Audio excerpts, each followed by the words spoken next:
দেশে যদি শাহজালাল শাহপুরান 360 আউলিয়া না হইতো তাহলে আপনার বাপ দাদারা দুটি কাপড় পরতো।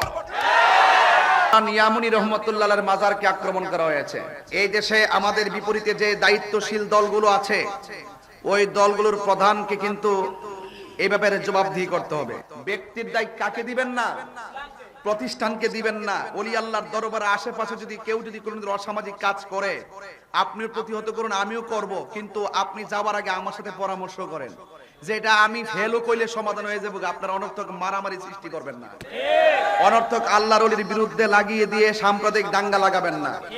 আল্লাহর ওলির মাজার হলো সুন্দর জিয়ারতের জায়গা, এই জায়গার ভিতরে অনেক অসামাজিক কাজ করতে দেওয়া হবে না। কথা বলেন ঠিক কিনা?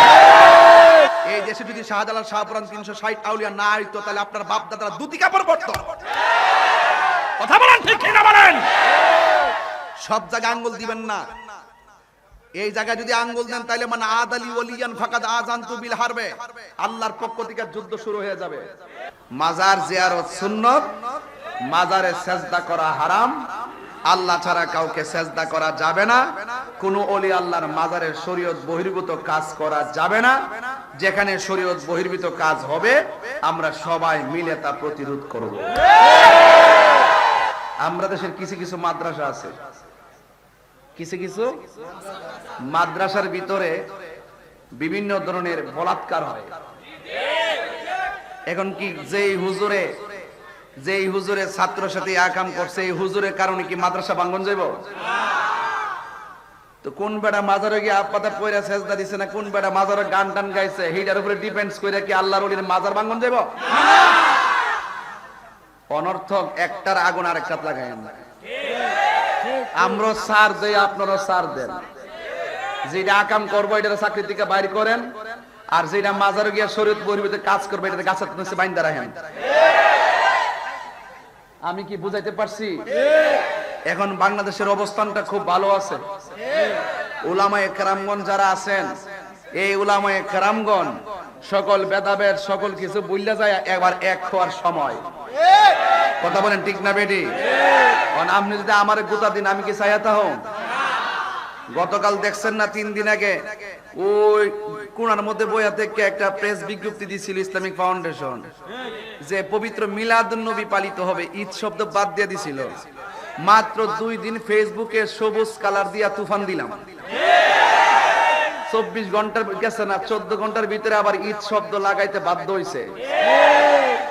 কথা কি ঠিক আছে?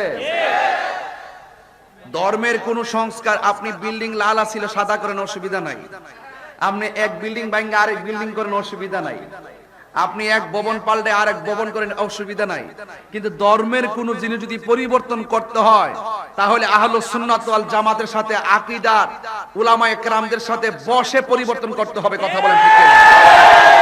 সব জায়গায় জোর দেখাবেন না।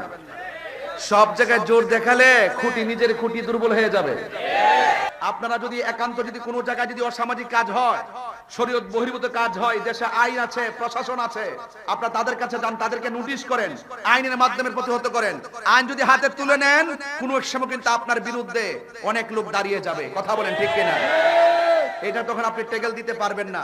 এই দেশে শতকরা 45% ভোটারই হলো সুন্নিরা। এই দেশে শতকরা 95% হলো সুন্নিরা। আমাদের সুন্নিরা হলো তৃণমূলে ঘরে ঘরে আমাদের সুন্নি আকাবেররা আছে। কথা বলেন ঠিক কিনা? আমাদের বাংলাদেশে এমন দরবার আছে, 3টা দরবার যদি আসে ঢাকা শহরের অলিতে গলিতে ভরপুর হয়ে যাবে। সকল সুন্নি দরানা দরবারকে বলবো আর খানকায় বসে থাকবেন না। আপনার দরবারে যদি অসামাজিক কাজ হয় আপনি প্রতিহত করুন, আপনি প্রতিহত করে ওয়াদা করুন। আহলে সুন্নাত ওয়াল জামাত লিয়াজু কমিটি হয়েছে, 3টা সুন্নি জামাতের কমিটি ছিল, সবগুলো ঐক্যবদ্ধ হয়েছে। পাশাপাশি যত বৃহৎ দরবার আছে প্রত্যেকটা দরবারকে বলবো আপনার দরবারের শরীয়ত বহির্ভূত যদি কাজ হয়, কোন ধরনের সাজদা যদি হয়, কোন ধরনের অসামাজিক কাজ যদি হয়, কোন শরীয়ত বহির্ভূত কাজ যদি হয়, এগুলোর বিরুদ্ধে ওই দরবারের পীর সাহেব রুখে দাঁড়ান। আপনি যদি রুখে দাঁড়ান আর আহলে সুন্নাত ওয়াল জামাতের পতাকা তলে আসেন, আপনার দরবারের দিকে চোখ তুলে তাকাইবার সময় বিশ্বের কারো হবে না। আমরা শান্তিতে বিশ্বাস করি, শৃঙ্খলায় বিশ্বাস করি, ভালোবাসায় বিশ্বাস করি, সম্প্রীতিতে বিশ্বাস করি। আমরা অত্যন্ত নরম প্রকৃতির মানুষ, তাই বলে আমরা দুর্বল না। আপনাকে আমি সালাম দিয়েছি, এটা আমার দুর্বলতা নয়, এটা আমার পারিবারিক শিক্ষা। এটা আমার আদর্শ। এই জন্য আল্লাহর ওলির মাজার লাগাতার যদি মনে করেন যে ভাঙতে শুরু করবেন, তাহলে আমরা যদি প্রতিরোধ করে দাঁড়িয়েই যাই, তাহলে কি হবে জানেন? হয়তো আপনি মরবেন, নাইলে আমি মরবো। দিন শেষে দেশের অস্থিতিশীল পরিবেশ সৃষ্টি হবে, কোন সন্তান, কোন মা তার সন্তানকে হারাবে। কথা বলেন ঠিক কিনা? আমি এই সাম্প্রদায়িক দাঙ্গা আমি চাই না। আমি আশা করব আজকে থেকে কোন মাজারে আপনারা আক্রমণ করবেন না।